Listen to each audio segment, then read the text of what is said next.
والمرسلين وعلى آله وأصحابه أجمعين ومن تبعهم بإحسان إلى يوم الدين أما بعد. آج ہم سورۃ المائدہ کی آیت نمبر 17 سے شروع کرتے ہیں.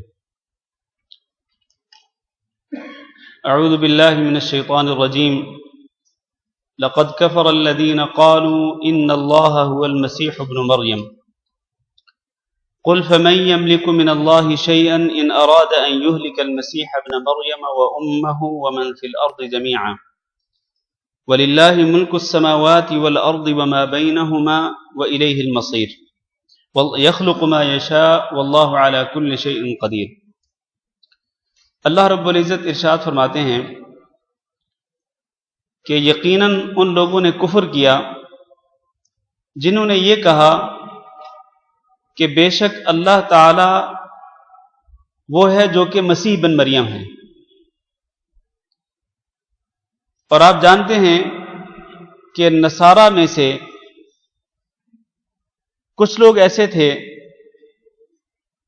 جو حضرت عیسیٰ علیہ السلام کی الوہیت کے قائل تھے. حضرت عیسیٰ علیہ السلام کو الہ مانتے تھے، معبود مانتے تھے. اور کچھ لوگ ایسے تھے جو کہتے تھے کہ الہ در حقیقت تین سے مل کر بنتا ہے. ایک اللہ، دوسرے یہ مسیح ابن مریم یعنی حضرت عیسیٰ علیہ السلام، اور تیسرے روح القدس یعنی حضرت جبریل امین علیہ السلام. وہ کہتے تھے کہ تین مل جائیں تو ان کے ساتھ الہ بنتا ہے، ان کے ساتھ معبود بنتا ہے. تینوں کو ملا کر ایک معبود اور ایک الہ بنتا ہے.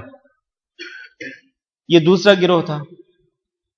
بعض لوگ ایسے تھے نصارہ میں سے جو حضرت مسیح ابن مریم کو الہ نہیں مانتے تھے، معبود نہیں مانتے تھے، لیکن وہ یہ کہتے تھے کہ یہ اللہ کے بیٹے ہیں، اللہ تعالیٰ کے بیٹے ہیں.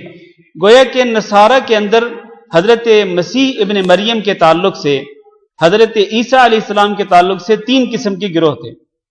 ایک وہ جو یہ کہتے تھے کہ مسیح ابن مریم ہی اللہ ہیں، مسیح ابن مریم ہی معبود ہیں، الہ ہیں.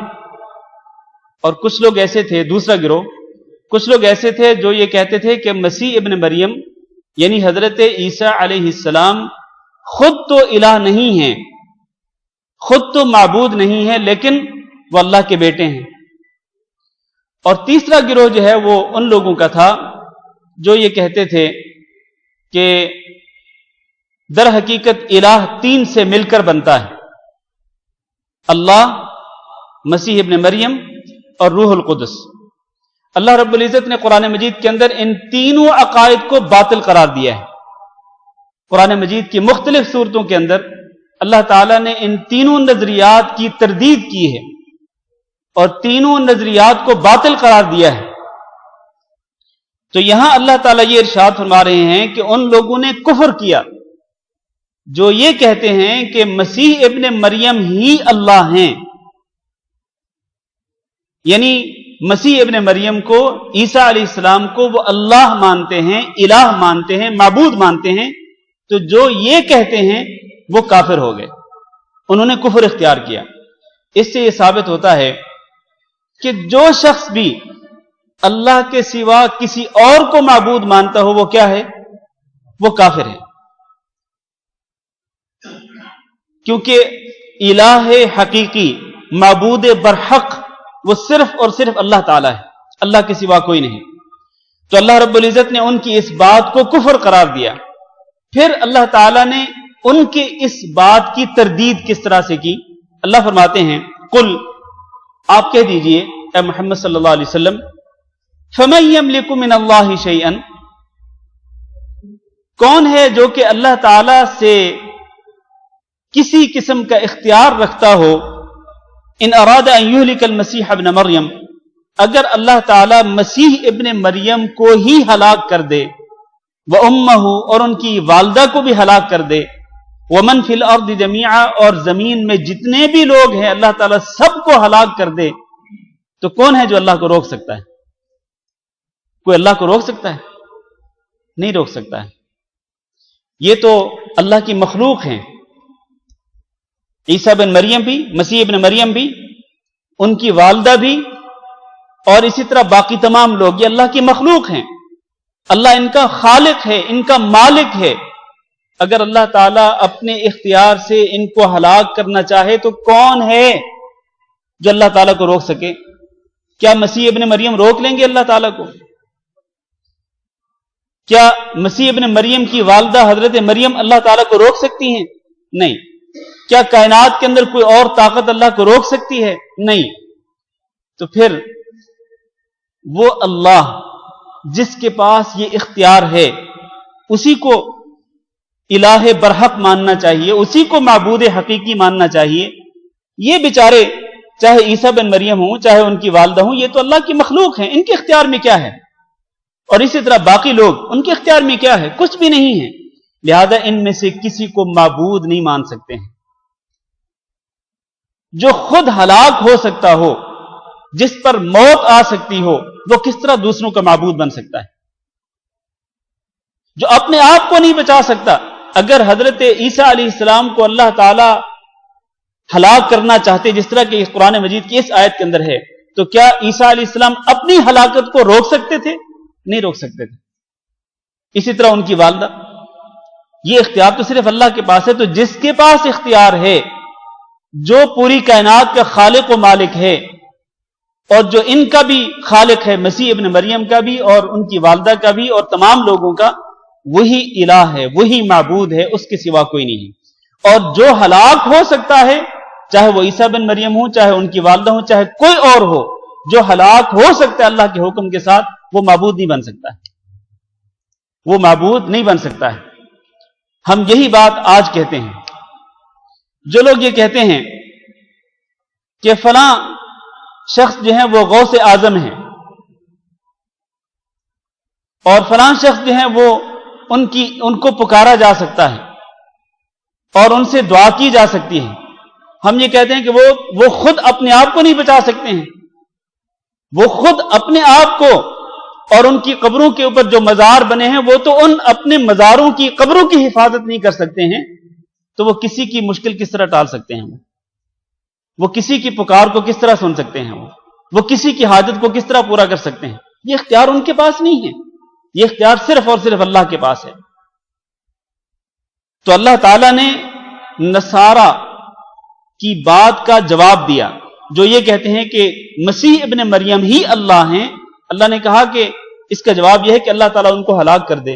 اگر ہلاک کرنا چاہے ان کو اور ان کی والدہ کو اور باقی تمام لوگوں کو، تو کون اس کو روک سکتا ہے؟ کوئی نہیں روک سکتا ہے. اس کا مطلب یہ ہے کہ اللہ ہی الہ ہے اور معبود برحق ہے. اس لیے اس کے بعد فرمایا وَلِلَّهِ مُلْكُ السَّمَاوَاتِ وَالْأَرْضِ وَمَا بَيْنَهُمَا. اللہ تعالیٰ کے لیے ہے بادشاہت آسمانوں کی بھی، زمین کی بھی، اور آسمانوں اور زمین کے درمیان جو کچھ ہے وہ اللہ کی ملکیت ہے. اللہ تعالیٰ مالک ہے. اللہ تعالیٰ چاہے تو کن کہہ کر پوری کائنات کو تباہ کر سکتا ہے، برباد کر سکتا ہے. یخلق ما یشاء. اللہ تعالیٰ جو چاہے پیدا کرتا ہے. اگر اللہ تعالیٰ چاہے تو ماں باپ کے بغیر بھی پیدا کر سکتا ہے. اگر اللہ تعالیٰ چاہے تو ماں کے بغیر بھی پیدا کر سکتا ہے. اور اگر اللہ تعالیٰ چاہے تو باپ کے بغیر بھی پیدا کر سکتا ہے. اور اگر اللہ تعالیٰ چاہے تو ماں باپ دونوں کے ملاپ سے بہت سارے لوگوں کو پیدا کر سکتا ہے. یہ اللہ کا اختیار ہے. یخلق ما یشاء. وہ جو چاہتا ہے پیدا کرتا ہے. واللہ علی کل شیء قدیر. اور اللہ تعالیٰ ہر چیز پر قدرت رکھنے والا ہے. تو اس آیت کریمہ کے اندر اللہ رب العزت نے عقیدہ توحید کو بیان فرمایا ہے کہ اللہ ہی معبود ہے اور اللہ کے سوا کسی اور کو معبود نہیں مان سکتے ہیں. چاہے وہ حضرت عیسیٰ بن مریم ہوں، چاہے ان کی والدہ ہوں، یا کائنات کے اندر کوئی اور ہو، کسی بھی شخص کو آپ معبود نہیں کہہ سکتے ہیں. کسی بھی شخص کو آپ الہ نہیں مان سکتے ہیں. الہ اور معبود اگر ہے کائنات دنیا کے اندر تو وہ صرف اور صرف اللہ رب العزت کا ہے. اس کے بعد فرمایا وقالت اليهود والنصارى نحن ابناء الله واحباؤه. اور یہود اور نصارہ نے کہا کہ ہم اللہ کے بیٹے ہیں اور اس کے چہیتے ہیں. یہ دعویٰ تھا یہودیوں کا اور نصرانیوں کا کہ ہم اللہ کے بیٹے ہیں اور ہم اللہ کے چہیتی مخلوق ہیں. اسی لیے وہ کہا کرتے تھے، جیسے کہ سورۃ بقرہ میں گزر چکا، قالوا لن يدخل الجنة الا من كان هودا او نصارى، کہ جنت میں کوئی داخل نہیں ہوگا سوائے اس کے جو کہ یہودی یا نصرانی ہو، یعنی یہود و نصارہ کے سوا کوئی جنت میں داخل ہی نہیں ہو سکتا ہے۔ یہ ان کا دعویٰ تھا۔ کس بنا پر یہ دعویٰ تھا؟ اسی بنا پر کہ وہ کہتے تھے ہم تو اللہ تعالیٰ کے بیٹے ہیں، ہم تو انبیاء کی اولاد ہیں، ہم تو اللہ کے چہیتے بندے ہیں، تو ہمارے سوا کون جنت میں جا سکتا ہے؟ کوئی نہیں جا سکتا ہے۔ اللہ تعالیٰ نے ان کی اس بات کا جواب کیا دیا وہاں سورۃ بقرہ میں؟ اللہ نے فرمایا اگر تمہیں یہ گمان ہے، اگر تم یہ دعویٰ کرتے ہو کہ تمہارے سوا کوئی جنت میں نہیں جا سکتا ہے، تو پھر اپنے مرنے کی خواہش کرو، مر کے دیکھ لو کہ تم کہاں جاتے ہو، جنت میں جاتے ہو یا جہنم میں جاتے ہو، مرنے کی خواہش کر لو۔ تمنوا الموت ان کنتم صادقین، اگر تم سچے ہو اس دعوے کے اندر تو پھر موت کی تمنا کرو۔ اللہ نے فرمایا لن یتمنوه ابدا بما قدمت ایدیہم، یہ کبھی بھی موت کی تمنا نہیں کریں گے، کیونکہ ان کو پتہ ہے، ان کو اس بات کا علم ہے کہ یہ جو بات کر رہے ہیں یہ جھوٹی بات ہے، اور ان کو جہنم کے اندر جانا ہے، کیونکہ یہ نہ اللہ کو مانتے ہیں، نہ یہ اللہ کے رسولوں کو مانتے ہیں، بلکہ اللہ کے رسولوں کو قتل کرنے والے ہیں، اور ہمیشہ اللہ تعالیٰ سے کیے ہوئے عہد کو توڑنے والے ہیں، عہد شکنی کرنے والے ہیں، تو یہ کبھی جنت کے اندر داخل نہیں ہونے والے ہیں، تو موت کی خواہش نہیں کریں گے۔ اللہ نے ان کی اس بات کا جواب وہاں سورۃ بقرہ میں یہی دیا کہ مر کے دیکھ لو کہاں جاتے ہو، جنت میں یا جہنم میں۔ یہاں پر اللہ تعالیٰ نے کیا جواب دیا سنیے، اللہ فرماتے ہیں قل فلم يعذبكم بذنوبكم، آپ کہہ دیجئے محمد صلی اللہ علیہ وسلم پھر کیوں اللہ تعالیٰ تمہیں عذاب دیتا ہے تمہارے گناہوں کی وجہ سے؟ تو اگر تم اللہ کے بیٹے ہو، اگر تم اللہ کے چہیتے ہو، تو پھر اللہ تمہیں عذاب کیوں دیتا ہے؟ اے یہود مدینہ اور اے نصارہ، اللہ تعالیٰ تمہیں کیوں وقتاً فوقتاً عذاب دیتا ہے؟ یہ جو تمہیں عذاب ملتا ہے اللہ کی طرف سے، دنیا کے اندر جو تمہاری ہلاکت اور بربادی ہوتی ہے، اللہ کا عذاب نازل ہوتا ہے، یہ اس بات کی دلیل ہے کہ تم اللہ کے بیٹے اور اللہ کے چہیتے نہیں ہو، ورنہ اگر ایسا ہوتا تو اللہ تمہیں عذاب نہ دیتا۔ اس کے بعد فرمایا بل انتم بشر ممن خلق، بلکہ حقیقت کیا ہے؟ حقیقت یہ ہے کہ تم اللہ کی مخلوق میں سے عام انسان ہو، اللہ کی مخلوق میں سے عام انسان ہو، جس طرح دوسرے انسان ہیں اسی طرح کے تم انسان ہو، لہذا اللہ تعالیٰ تمہارے ساتھ بھی وہی سلوک کرے گا جو باقی انسانوں کے ساتھ کرے گا۔ باقی انسانوں کے ساتھ اللہ کیا سلوک کرنے والا ہے کہ انسانوں میں سے جو اللہ کا فرما بردار ہوگا اس کو اللہ تعالیٰ جنت میں بھیج دے گا، اور انسانوں میں سے جو اللہ تعالیٰ کا نافرمان ہوگا اس کو اللہ تعالیٰ جہنم میں پھینک دے گا۔ اسی طرح تمہارے ساتھ بھی ہونے والا ہے۔ اے یہود و نصارہ، اگر تم اللہ کے فرما بردار بن جاؤ گے، رسولوں پر سچا ایمان لاؤ گے تو جنت میں جاؤ گے، اور اگر تم نے ایسا نہیں کیا تو یہ جو خالی دعوے ہیں نا تمہارے کہ ہم اللہ کے بیٹے، اللہ کی اولاد ہیں اور اللہ کے چہیتے ہیں، ان دعووں سے تمہیں کوئی فائدہ ہونے والا نہیں ہے۔ اگر تم اللہ کے نافرمان ہو تو جہنم کے اندر جاؤ گے۔ یغفر لمن یشاء ویعذب من یشاء، اللہ تعالیٰ جس کو چاہتا ہے معاف کر دیتا ہے اور جس کو چاہتا ہے عذاب دیتا ہے، یہ اللہ کے اختیار ہے۔ یہ کس کو اللہ معاف کرے گا، کس کو اللہ تعالیٰ عذاب میں ڈالے گا، یہ تو اس کے علم میں ہے، یہ اس کے اختیار ہے۔ تم نہیں کہہ سکتے ہو، جس طرح انہوں نے کہا تھا نا کہ لن تمسنا النار الا ایاما معدودہ، کہ ہمیں جہنم کی آگ، پہلے تو جہنم کی آگ نہیں چھوئے گی ہمیں، اور اگر جہنم کی آگ ہمیں چھوئے گی بھی تو چند دن کے لیے۔ یہ چند دن کون سے دن تھے؟ جتنے دنوں میں انہوں نے بچڑے کی پوجا کی تھی، کہتے تھے کہ بس اتنے ہی دن اللہ تعالیٰ اگر ہمیں جہنم میں ڈالنا چاہے گا تو ڈالے گا، اس کے بعد ہمیں جنت میں داخل کر دے گا۔ تو یہ ایک جھوٹا دعویٰ تھا ان کا۔ فرمایا یغفر لمن یشاء ویعذب من یشاء، اللہ تعالیٰ جس کو چاہتا ہے معاف کر دیتا ہے اور جس کو چاہتا ہے عذاب دیتا ہے۔ وَلِلَّهِ مُلْكُ السَّمَاوَاتِ وَالْأَرْضِ وَمَا بَيْنَهُمَا، اور اللہ تعالیٰ کے لیے ہے ملکیت آسمانوں کی بھی اور زمین کی بھی، وَمَا بَيْنَهُمَا، اور آسمانوں اور زمین کے درمیان جو کچھ ہے اس کی ملکیت بھی اللہ تعالیٰ کی ہے، وَإِلَيْهِ الْمَصِيرُ، اور اسی کی طرف لوٹ کے جانا ہے۔ تم سب کو اللہ کی طرف لوٹ کے جانا ہے، پھر اللہ تعالیٰ اپنی مرضی کے مطابق فیصلہ کرے گا، کیونکہ اللہ تعالیٰ خالق اور مالک ہے۔ اللہ تعالیٰ دیکھے گا کہ کون تھا جو میری فرمانبرداری کرتا تھا، اس کو اللہ تعالیٰ جنت میں داخل کر دے گا، کون تھا جو اللہ کی نافرمانی کرتا تھا تو اللہ تعالیٰ اس کو اپنی جہنم کے عذاب میں اس کو پھینک دے گا۔ اس کے بعد فرمایا یا اہل الکتاب، اے کتاب والو، اور کتاب والوں سے مراد کون ہیں؟ یہود و نصارہ. قد جاءکم رسولنا، آ چکے تمہارے پاس ہمارے رسول، ہمارے رسول حضرت محمد صلی اللہ علیہ وسلم تمہارے پاس آ چکے. وہ کیا کرتے ہیں؟ یبین لکم، تمہارے لیے اللہ کے دین کو کھول کھول کر بیان کرتے ہیں. علی فترۃ من الرسل، اور یہ کب آئے ہمارے رسول تمہارے پاس؟ علی فترۃ من الرسل، رسولوں کے ایک وقفے کے بعد آئے. آپ جانتے ہیں کہ بنو اسرائیل میں اللہ تعالی نے بہت سارے انبیاء بھیجے. نبیوں کا ایک بڑا سلسلہ تھا جو اللہ تعالیٰ نے بنو اسرائیل کے اندر بھیجے. آخری نبی حضرت عیسیٰ علیہ السلام آئے. پھر حضرت عیسیٰ علیہ السلام کو جب اللہ تعالیٰ نے آسمان کی طرف اٹھا لیا تو اس کے بعد روئے زمین پر اللہ تعالیٰ نے 600 سال تک کوئی نبی نہیں بھیجا. 600 سال تک، 6 صدیاں گزر گئی. اور اس بیچ میں، اس دوران یہودی کہا کرتے تھے، کیونکہ یہود، اور اسی طرح نصارہ بھی، کیونکہ ان کے پاس تورات اور انجیل کا علم تھا. اہل کتاب کو اللہ تعالیٰ یہاں خطاب کر رہا ہے نا، تو اہل کتاب کے پاس علم تھا تورات کا اور انجیل کا. تو ان کو پتہ تھا کہ مکہ مکرمہ میں عرب لوگوں کے اندر ایک نبی آنے والا ہے. اور یہودی کہا کرتے تھے نصارہ کو کہ جب یہ نبی آئے گا تو ہم اس پر ایمان لائیں گے، ہم اس کے حامی بن جائیں گے، ہم اس کی نصرت کریں گے، ہم اس کے ساتھی بن جائیں گے. تو ہم اس نبی کے ساتھ مل کر اے نصارہ تمہیں تباہ و برباد کریں گے، تمہارا مقابلہ کریں گے. نصارہ بھی یہی بات کہا کرتے تھے. نصارہ کو بھی علم تھا کہ وہ ایک نبی آنے والے ہیں جن کی یہ صفات ہوں گی، اور وہ یہ دعویٰ کرتے تھے کہ وہ نبی جب آئیں گے تو ہم ان پر ایمان لائیں گے اور یہودیوں کا مقابلہ کریں گے. لیکن اللہ تعالیٰ فرماتے ہیں ان تقولوا ما جاءنا من بشیر ولا نذیر، یہ ہم نے ایک زمانے کے بعد، رسولوں کے ایک وقفے کے بعد، 600 سال کے بعد ہم نے جو اپنا رسول بھیجا ہے. کیوں بھیجا ہے؟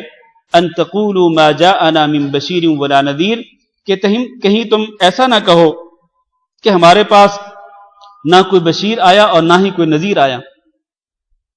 تم یہ دعویٰ نہ کر سکو کہ ہمیں تو کوئی نہ خوشخبری سنانے والا آیا اور نہ ہی کوئی ڈرانے والا آیا.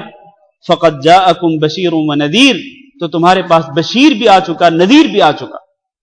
یعنی یہ حضرت محمد صلی اللہ علیہ وسلم یہ بشارتیں بھی دیتے ہیں اور ڈراتے بھی ہیں. بشارتیں کس بات کی دیتے ہیں؟ کہ جو ان پر ایمان لائیں گے ان کے لیے جنت. ڈراتے کس بات سے ہیں؟ کہ جو ان پر ایمان نہیں لائیں گے ان کے لیے جہنم. تو اے یہود و نصارہ، اے اہل کتاب، تورات اور انجیل کا علم رکھنے والوں، تمہارے پاس ہمارا رسول آ چکا. اب تمہارے پاس کوئی حجت باقی نہیں ہے، کوئی عذر باقی نہیں ہے. اب تمہارے اوپر لازم ہے کہ تم اس نبی پر ایمان لاؤ، جو بشیر بھی ہے نذیر بھی ہے. اس نبی پر تم ایمان لاؤ، اس کے سوا کوئی چارہ نہیں ہے. واللہ علی کل شیء قدیر، اور اللہ تعالیٰ ہر چیز پر قدرت رکھنے والا ہے. تو اللہ تعالیٰ نے اس آیت کریمہ کے اندر اہل کتاب کو حضرت محمد صلی اللہ علیہ وسلم پر ایمان لانے کی دعوت دی کہ ایک بڑے عرصے کے بعد ہمارا نبی تمہارے پاس آیا ہے، تو اس کی نبوت پہ ایمان لانا تمہارے لیے ضروری ہے. اب اس کے بعد ایک واقعہ شروع ہو رہا ہے. انشاءاللہ ہم ذرا جلدی پڑھ لیتے ہیں اس واقعے کو. اللہ تعالیٰ فرماتے ہیں وَإِذْ قَالَ مُوسَىٰ لِقَوْمِهِ، اور جب کہا موسیٰ علیہ السلام نے اپنی قوم سے، یا قوم اذکروا نعمت اللہ علیکم، اے میری قوم تم یاد کرو اللہ کی نعمت کو، علیکم جو اس نے تم پر کی. اذ جعل فیکم انبیاء، جب اس نے تمہارے اندر انبیاء بھیجے، وجعلکم ملوکا، اور تمہیں بادشاہ بنایا، وآتاکم ما لم یؤت احدا من العالمین، اور اللہ تعالیٰ نے تمہیں اتنا مال دیا، اللہ تعالیٰ نے اتنا کچھ دیا کہ ما لم یؤت احدا من العالمین، کہ اللہ تعالیٰ نے ساری دنیا کے لوگوں میں سے کسی کو اتنا نہیں دیا تھا جتنا اللہ نے تمہیں دیا. یہ ایک بات کہی حضرت موسیٰ علیہ السلام نے اپنی قوم سے کہ یاد کرو کہ اللہ تعالیٰ نے تمہارے اوپر کتنی نعمتیں کی ہیں، کہ اللہ تعالیٰ نے تمہارے اندر، اے بنو اسرائیل، تمہارے اندر اللہ تعالیٰ نے انبیاء بھیجے.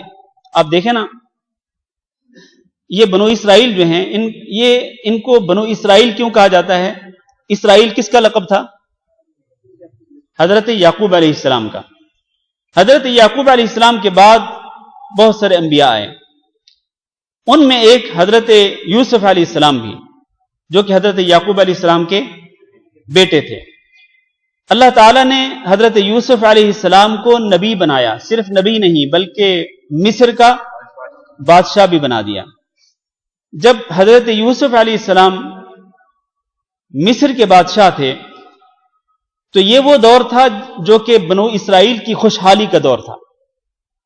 اللہ تعالیٰ نے بنو اسرائیل پر بڑے احسانات کیے حضرت یوسف علیہ السلام کی بادشاہت کے دور میں۔ پھر اس کے بعد حضرت موسیٰ علیہ السلام آئے۔ موسیٰ علیہ السلام کے دور میں بھی اللہ تعالیٰ نے بڑے احسانات کیے، اللہ تعالیٰ نے بڑے احسانات کیے بنو اسرائیل پر۔ بلکہ اس سے پہلے حضرت سلیمان علیہ السلام اور حضرت داؤد علیہ السلام، یہ دو نبی وہ نبی تھے جن کو اللہ تعالیٰ نے بادشاہت بھی دی تھی۔ نبوت کے ساتھ ساتھ اللہ تعالیٰ نے ان کو بادشاہت بھی دی تھی۔ تو ان نبیوں کے دور میں بنو اسرائیل پہ اللہ تعالیٰ نے بڑے احسانات کیے، اللہ نے بہت کچھ دیا ان لوگوں کو۔ پھر حضرت موسیٰ علیہ السلام آئے، اللہ تعالیٰ نے ان کے دور میں بھی ان کو بہت کچھ دیا، حتیٰ کہ اللہ تعالیٰ نے جب حضرت موسیٰ علیہ السلام کو حکم دیا کہ آپ بنو اسرائیل کو لے کے نکلیں، کیونکہ مصر کے اندر فرعون بنو اسرائیل پہ بہت ظلم کرتا تھا اور اس نے ان کو ذلیل و رسوا کر کے رکھا ہوا تھا۔ تو حضرت موسیٰ علیہ السلام کو اللہ نے حکم دیا کہ ان بنو اسرائیل کو لے کے نکلیں، اور حکم دیا کہ آپ فلسطین کی طرف چلے جائیں۔ تو فلسطین کی طرف جب ان کو لے جانے کا حکم دیا تو راستے میں کیا ہوا؟ راستے میں سمندر آیا، پیچھے فرعون کی فوج اور آگے سمندر۔ اللہ تعالیٰ نے موسیٰ علیہ السلام کو حکم دیا کہ اپنا عصا ماریں، انہوں نے عصا مارا، سمندر خشک ہو گیا، راستے بن گئے، بنو اسرائیل وہاں سے پار کر کے چلے گئے، اس سمندر والی جگہ کو، اس علاقے کو پار کر کے چلے گئے۔ پھر اللہ تعالیٰ نے اسی سمندر کو جاری کر دیا اور فرعون اور اس کی فوج کے لوگ جو تھے وہ اس میں غرق آب ہو گئے۔ یہ بھی اللہ رب العزت کا بہت بڑا احسان تھا۔ وَإِذْ أَنْجَاكُمْ مِنْ آلِ فِرْعَوْنَ، سورۃ بقرہ میں اللہ نے اس احسان کا ذکر کیا کہ اے بنو اسرائیل یاد کرو، اللہ تعالیٰ نے تمہیں فرعون اور اس کی ظالم فوج سے نجات دی، یہ بہت بڑا احسان تھا۔ تو حضرت موسیٰ علیہ السلام یہی بات ان کو یاد دلا رہے ہیں کہ اے میری قوم کے لوگوں یاد کرو، اللہ تعالیٰ نے تمہارے اوپر کتنی نعمتیں نازل کی، اور تمہارے اندر اللہ نے نبی بھیجے، تمہیں بادشاہ بنایا، تمہیں اتنا کچھ دیا کہ اللہ نے اتنا کسی اور کو نہیں دیا تھا۔ اس کے بعد فرمایا، یہ سارے احسانات یاد کرانے کے بعد حضرت موسیٰ نے فرمایا، یا قوم ادخلوا الارض المقدسہ، اے میری قوم کے لوگوں اس پاک سرزمین میں داخل ہو جاؤ، التی کتب اللہ لکم، جو کہ اللہ نے تمہارے لیے مقدر کر دی ہے، ولا ترتدوا علی ادبارکم، اور پیٹھ پھیر کر واپس مت لوٹنا، فتنقلبوا خاسرین، اگر تم پیٹھ پھیر کر کے بھاگو گے تو پھر یقینی طور پر تم خسارہ پانے والے لوگوں میں شامل ہو جاؤ گے۔ یہ وہ حکم تھا حضرت موسیٰ علیہ السلام کا اپنی قوم کے لوگوں کے لیے کہ جس کی روح سے ان لوگوں کے لیے ضروری تھا کہ یہ جہاد کرتے ہوئے فلسطین کے اندر داخل ہو جائیں۔ یہ پاک سرزمین جس کا یہاں ذکر کیا گیا ہے، اس پاک سرزمین سے مراد کون سی سرزمین ہے؟ فلسطین کی۔ یہ بابرکت زمین جو ہے، مقدس زمین جو ہے، یہ فلسطین کی زمین ہے۔ تو حضرت موسیٰ علیہ السلام نے اپنی قوم کے لوگوں کو کہا، بنو اسرائیل کو کہا کہ تم اس زمین کے اندر داخل ہو جاؤ، اور اس کے لیے جہاد کرنا ضروری تھا، جہاد کے بغیر وہ اس زمین کے اندر داخل نہیں ہو سکتے تھے۔ تو ان لوگوں نے کیا جواب دیا؟ قالوا، وہ کہنے لگے، یا موسیٰ، اے موسیٰ علیہ السلام، ان فیہا قوما جبارین، وہ جو پاک سرزمین ہے نا، اس کے اندر ایسے لوگ ہیں جو بڑے زور آور ہیں، بڑے زور آور لوگ ہیں، ظالم قسم کے لوگ ہیں۔ وَإِنَّا لَن نَّدْخُلَهَا، اور ہم ہرگز نہیں داخل ہوں گے اس پاک سرزمین میں، حَتَّى يَخْرُجُوا مِنْهَا، یہاں تک کہ وہ اس میں سے نکل جائیں۔ فَإِن يَخْرُجُوا مِنْهَا فَإِنَّا دَاخِلُونَ، اگر وہ لوگ نکل کے چلے جائیں، یعنی وہ جو زور آور ظالم قسم کے لوگ ہیں، جب وہ وہاں سے نکل جائیں گے، فَإِنَّا دَاخِلُونَ، تو پھر ہم اس کے اندر داخل ہو جائیں گے، اس سرزمین کے اندر داخل ہو جائیں گے۔ تو اتنے بہادر تھے یہ لوگ، یہ بنو اسرائیل اتنے بہادر تھے کہ ان کے نبی ان کو کہہ رہے ہیں کہ بھئی جہاد کرتے ہوئے فلسطین کی سرزمین میں داخل ہو جاؤ۔ انہوں نے کہا نہیں، ہم تو نہیں داخل ہوں گے، وہ بڑے زور آور لوگ ہیں، ہم ان کا مقابلہ نہیں کر سکتے ہیں۔ اور یہاں یہ بتانا ضروری ہے کہ ان بنو اسرائیل کے اندر یہ جو بزدلی تھی، یہ بزدلی کہاں سے آئی تھی؟ کیوں ان کے اندر اتنی بزدلی ہو گئی کہ انہوں نے اپنے نبی کا حکم ماننے سے انکار کر دیا اور کہا ہم جہاد نہیں کر سکتے ہیں، لڑائی کر کے ہم اس پاک سرزمین کو فتح نہیں کر سکتے ہیں۔ یہ بزدلی در حقیقت کس وجہ سے آئی تھی؟ یہ اس وجہ سے آئی تھی کہ یہ لوگ کس کے پجاری تھے؟ بچڑے کے پجاری تھے۔ یہ لوگ بچڑے کی پوجا کرتے رہے تھے، اور یہ بات 100% یقینی ہے کہ جب لوگ اللہ کی عبادت کو چھوڑ کر غیر اللہ کی عبادت کرنا چھوڑ دیں تو ان کے اندر بزدلی آ جاتی ہے۔ اور یہی وہ بات ہے میں جو آپ کے ذہنوں میں ڈالنا چاہتا ہوں۔ آج ہم مسلمانوں کی حالت کا جائزہ لیں۔ مسلمانوں کے اندر آج بزدلی پائی جاتی ہے۔ اگر مسلمانوں کو کہا جائے کہ آپ جہاد کے لیے نکلیں، نہیں نکلیں گے، سوائے چند مومنوں کے، سوائے چند لوگوں کے جن کے اندر جذبہ جہاد ہے، سچے مومنوں کے علاوہ زیادہ تر لوگ جہاد سے انکار کر دیں گے، جیسے کہ بنو اسرائیل نے جہاد کرنے سے انکار کیا تھا۔ کیوں؟ اس لیے کہ آج زیادہ تر لوگ وہ ہیں، میں پوری امانت داری کے ساتھ یہ بات کہہ رہا ہوں کہ آج خصوصاً ہمارے ملکوں کے اندر زیادہ تر لوگ وہ ہیں جو اللہ رب العزت کی عبادت کو چھوڑ کر غیر اللہ کی عبادت میں لگے ہوئے ہیں۔ اس کی وجہ سے ان کے اندر بزدلی پیدا ہو گئی ہے، وہ بزدل ہو گئے ہیں، اور اسی کی وجہ سے ان پر ذلت اور رسوائی آج مسلط ہو چکی ہے۔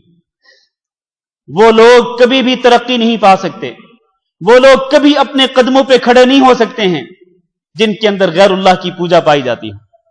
ہمارے ملکوں کے اندر یہ سب کچھ پایا جاتا ہے، اور آپ سے یہ بات مخفی نہیں ہے، آپ سب کچھ اپنی آنکھوں سے سنتے بھی، اپنی آنکھوں سے دیکھتے بھی ہیں اور اپنے کانوں سے سنتے بھی۔ تو یہ بزدلی ان کے اندر اسی وجہ سے آئی تھی۔ چنانچہ جب انہوں نے انکار کیا تو اللہ تعالیٰ فرماتے قال رجلان، دو آدمیوں نے کہا، من الذین یخافون، ان میں سے جو کہ اللہ تعالیٰ سے ڈرتے تھے۔ یہ دو لوگ کون تھے؟ یہ دو لوگ جو ہیں، ان میں سے ایک شخص کا نام تھا یوشع بن نون۔ یہ یوشع بن نون وہ ہیں جو حضرت موسیٰ علیہ السلام کے ساتھ تھے اس سفر کے اندر، جس سفر کے اندر حضرت موسیٰ علیہ السلام کی ملاقات ہوئی تھی۔ کن سے؟ حضرت خضر علیہ السلام سے۔ ایک تو یہ حضرت یوشع بن نون تھے، دوسرا شخص جو ہے اس کا نام تھا کالب یا کالب۔ یہ دو جو سچے مومن تھے، یہ اللہ تعالیٰ سے ڈرنے والے تھے۔ انہوں نے کہا ادخلوا علیہم الباب، اپنے لوگوں کو کہنے لگے کہ وہ جو پاک سرزمین ہے نا جس کے اندر داخل ہونے کا حکم دیا موسیٰ علیہ السلام نے، اس پاک سرزمین کے اندر داخل ہو جاؤ دروازے میں سے، یعنی ایک مرتبہ دروازے سے داخل ہو جاؤ بس۔ پھر کیا ہوگا؟ فَإِذَا دَخَلْتُمُوهُ، جب تم اس پاک سرزمین کے دروازے کو کراس کرو گے، داخل ہو جاؤ گے، فَإِنَّكُمْ غَالِبُونَ، تو پھر تم غالب آ جاؤ گے۔ پھر وہ جو زور آور لوگ ہیں وہ تم سے شکست کھا جائیں گے، ہار جائیں گے، تمہارا مقابلہ نہیں کر سکیں گے۔ وَعَلَى اللَّهِ فَتَوَكَّلُوا إِن كُنتُم مُؤْمِنِينَ، اور اگر تم مومن ہو تو توکل کرو کس پر؟ اللہ پر۔ تو یہ جو دو افراد تھے موسیٰ علیہ السلام کی قوم میں سے جو اللہ سے ڈرنے والے تھے، انہوں نے بھی وہی بات کہی جو حضرت موسیٰ علیہ السلام اپنی قوم سے کہہ چکے تھے کہ اللہ پہ بھروسہ کرو اور جہاد کے لیے تیار ہو جاؤ، اللہ کا نام لے کر جہاد کرو، اللہ تعالیٰ تمہیں غلبہ دے گا، تمہاری نصرت کرے گا اور تمہیں فتح نصیب کرے گا۔ لیکن حضرت موسیٰ علیہ السلام کے سمجھانے کے باوجود اور ان دو لوگوں کے سمجھانے کے باوجود انہوں نے کیا جواب دیا؟ قالو، کہنے لگے، یا موسیٰ، اے موسیٰ، انا لن ندخلها ابدا، ہم کبھی بھی اس پاک سرزمین میں داخل نہیں ہوں گے، ما داموا فیہا، جب تک وہ زور آور لوگ اس سرزمین کے اندر موجود ہیں، ان کی موجودگی میں ہم کبھی بھی داخل نہیں ہوں گے۔ اور یہ کھلا انکار تھا۔ موسیٰ علیہ السلام جو اللہ کے نبی تھے، ان کے حکم کو ماننے سے کھلا انکار تھا، بلکہ اس سے بھی آگے بڑھ کر کیا کہنے لگے؟ کہنے لگے فَاذْهَبْ أَنْتَ وَرَبُّكَ، جاؤ تم بھی اور تمہارا رب بھی، فَقَاتِلَا، تم دونوں جا کے لڑ لو، إِنَّ هَا هُنَا قَاعِدُونَ، ہم تو یہیں بیٹھے ہوئے ہیں، ہم یہاں سے ہلنے والے نہیں ہیں۔ یہ اتنی بہادر قوم تھی یہ کہ ہم یہاں سے نہیں ہلنے والے، اگر لڑنا ہی ہے اگر جہاد ہی کرنا ہے، اگر قتال ہی کرنا ہے کہ اس کے بغیر یہ سرزمین ہمیں ملنے والی نہیں، تو پھر ہم تو قتال کرنے سے رہے باز، ہم تو نہیں کر سکتے ہیں۔ تم جاؤ اور تمہارا رب آپ دونوں چلے جائیں اور دونوں جا کے لڑ لیں۔ اور اس سے بڑی ضد اور اس سے بڑی ہٹ درمی کوئی نہ تھی۔ چنانچہ جب انہوں نے اس قدر ضد کی اور ہٹ درمی کی اور جہاد سے انکار کیا، اب اللہ تعالیٰ کی طرف سے ایک عذاب آتا ہے۔ وہ عذاب کیا ہے؟ اچھا سنیے، عذاب کا ذکر بعد میں۔ اب حضرت موسیٰ علیہ السلام ان سے مایوس ہو کر کہتے ہیں، قال رب انی لا املک الا نفسی واخی۔ موسیٰ علیہ السلام کہنے لگے، اے میرے رب، انی لا املک الا نفسی واخی، میں تو بس اپنے نفس کا اختیار رکھتا ہوں اور اپنے بھائی کا اختیار رکھتا ہوں۔ اور ان کے بھائی سے مراد کون ہے؟ حضرت ہارون علیہ السلام، کہ میں تو صرف اپنی جان اور اپنے بھائی حضرت ہارون علیہ السلام کے ہی اختیار رکھتا ہوں، اس کے سوا تو میں کچھ نہیں کر سکتا ہوں۔ اب ان لوگوں نے انکار کر دیا ہے، صاف انکار کر دیا ہے کہ یہ قتال کے لیے، جہاد کے لیے تیار نہیں۔ تو اب اے اللہ کیا ہے، ففرق بیننا وبین القوم الفاسقین، اللہ ہمارے درمیان اور ان نافرمان لوگوں کے درمیان اب جدائی ڈال دے۔ گویا کہ حضرت موسیٰ علیہ السلام نے اللہ تعالیٰ سے دعا کی کہ اللہ ان پہ اپنا عذاب نازل کر دے۔ اللہ اب ان نے ہٹ درمی اور ضد کی حد کر دی ہے، اب اس کے بعد اللہ کچھ بھی نہیں ہو سکتا۔ اللہ میں خود اور میرے بھائی حضرت ہارون ہم دونوں تیار ہیں جہاد کے لیے، لیکن یہ ہمارا ساتھ دینے کے لیے تیار نہیں ہے، تو اللہ ہمیں اور ان کو آپس میں جدا جدا کر دے، ہمارے اور ان کے درمیان جدائی ڈال دے۔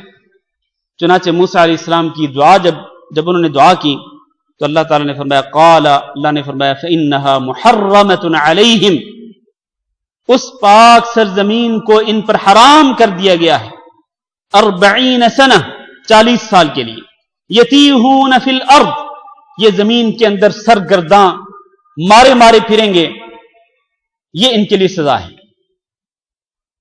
40 سال تک یہ اس پاک سرزمین کے اندر داخل نہیں ہو سکتے، مارے مارے پھریں گے اس 40 سالہ عرصے میں۔ اور در حقیقت اس میں حکمت کیا تھی؟ اللہ تعالیٰ کی حکمت یہ تھی، واللہ عالم، کہ یہ 40 سال جب گزریں گے اور 40 سال میں یہ مارے مارے پھریں گے اس سرزمین پر جہاں پر یہ تھے، کبھی ادھر سے ادھر اور ادھر سے ادھر جائیں گے، تو اسی دوران کیا ہوگا؟ اسی دوران یہ جو لوگ ہیں نا، یہ جو اللہ کا حکم ماننے سے اور حضرت موسیٰ علیہ السلام کا حکم ماننے سے انکار کریں، یہ لوگ ختم ہو جائیں گے، اور اسی دوران اور لوگ پیدا ہو جائیں گے، اور وہ لوگ ایسے ہوں گے کہ جو اس زمین پر رہ کر، کہ جہاں پر کوئی سہولتیں نہیں تھیں، اس زمین پر رہ کر جب یہاں ان کی پرورش ہوگی تو یہ سختیوں کو برداشت کرنے والے لوگ ہوں گے۔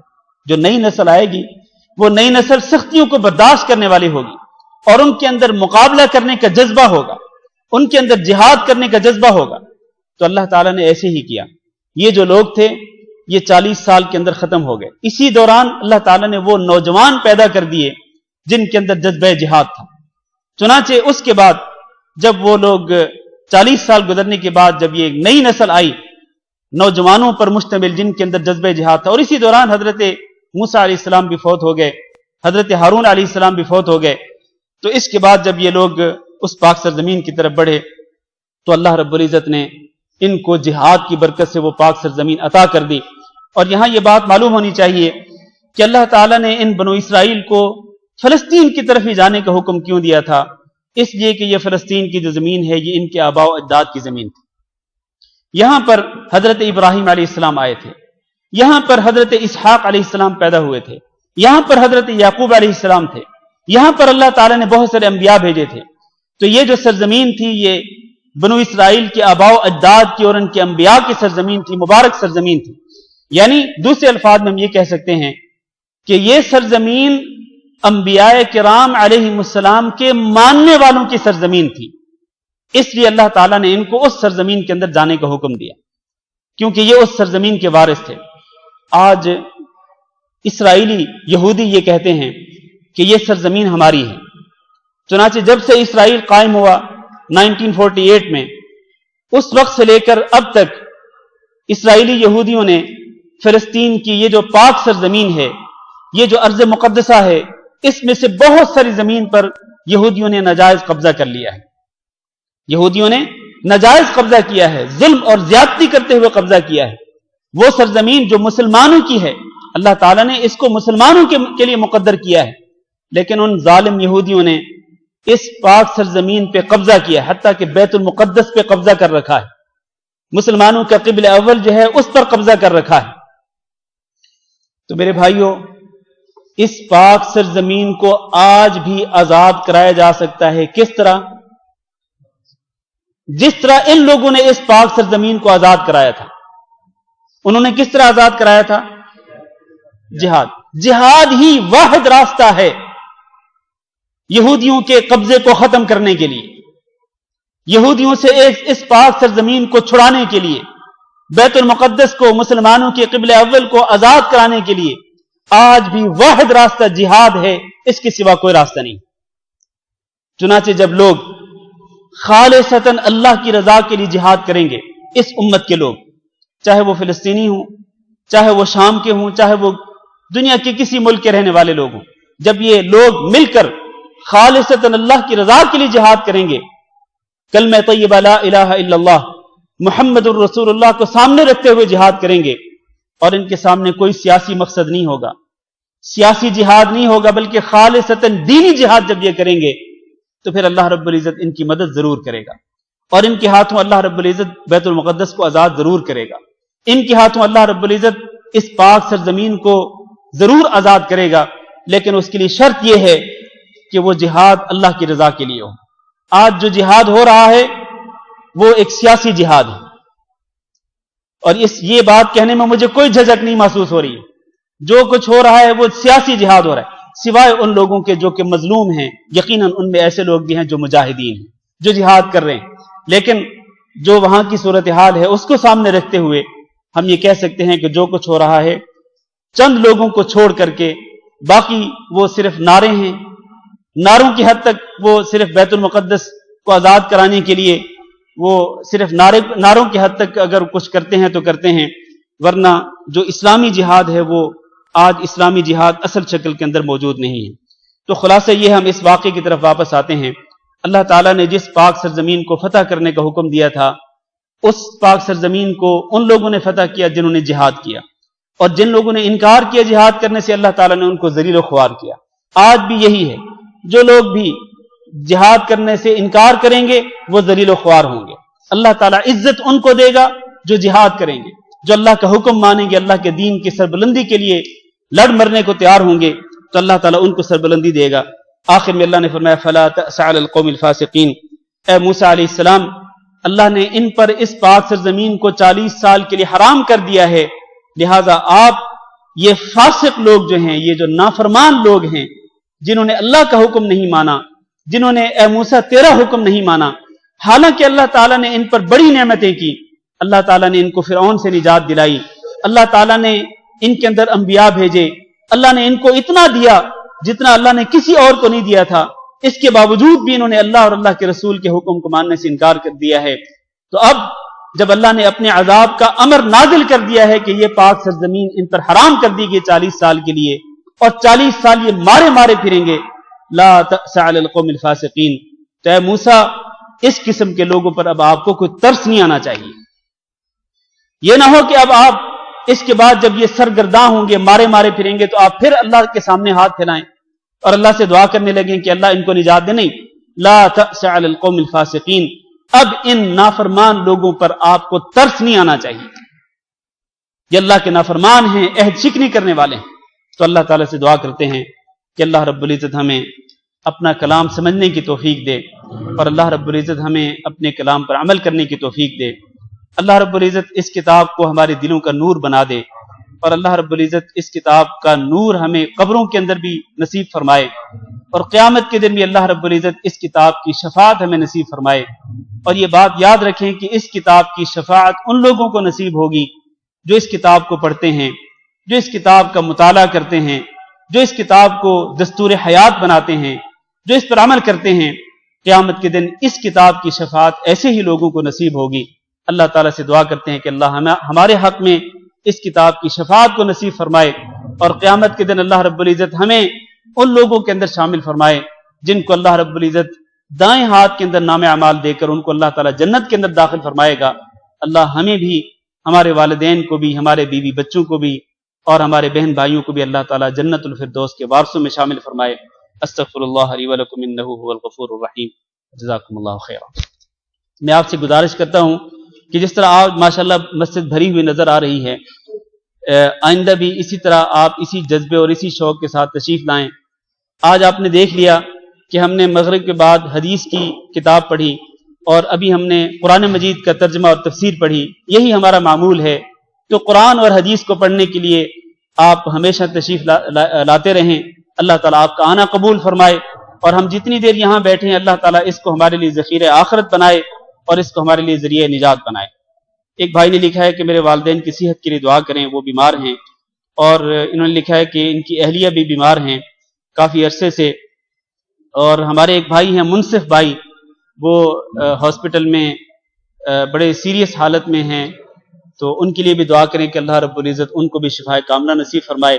تمام بیماروں کو اللہ تعالیٰ شفا دے اور صحت اور عافیت سے نوازے، اور اللہ تعالیٰ ہمیں بھی صحت اور تندرستی سے نوازے اور تمام بیماریوں سے اللہ تعالیٰ ہم سب کو محفوظ رکھے۔ کل انشاءاللہ حیا ابراہیم میں درس ہوگا عشاء کی نماز کے بعد، مسجد حیا ابراہیم میں عشاء کی نماز کے بعد انشاءاللہ درس ہوگا، وہاں پر تشریف لائیے گا۔ جزاکم اللہ خیرا۔